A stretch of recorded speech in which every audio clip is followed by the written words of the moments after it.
Hello and welcome to Maths with Jacob. This lesson will focus on percentage increase worksheet. So this video presents a worksheet on the topic of percentage increase. Now we have 6 problems here, so if you're not sure what to do or you haven't seen this topic before, on the next slide there is a link.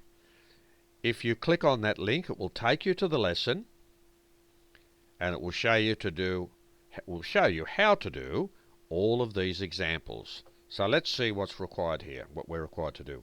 Solve each of the following problems. Number 1, increase $360 by 15%.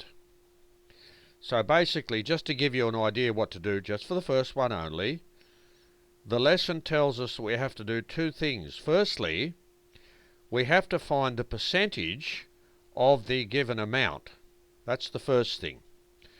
Once you find a numerical value for that calculation, you add it to this original amount and that gives you the increase.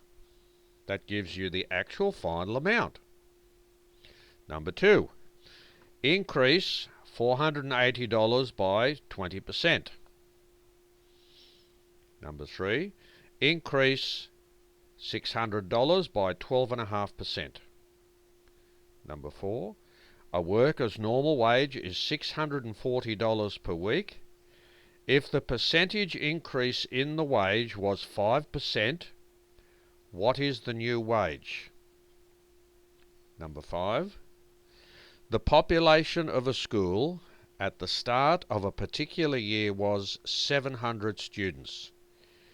If there was a 3% increase in the number of students throughout the year, what was the new population? And number 6, the population of a town at the start of a particular year was 1,250 people. If there was a 6% increase in the number of people throughout the year, what was the new population? So this video has given us a worksheet and we've been given some problems on percentage increase. If you're not sure what to do, on the next slide there is a link. Click on the link, it will take you to the lesson and it will explain how to do all of these examples.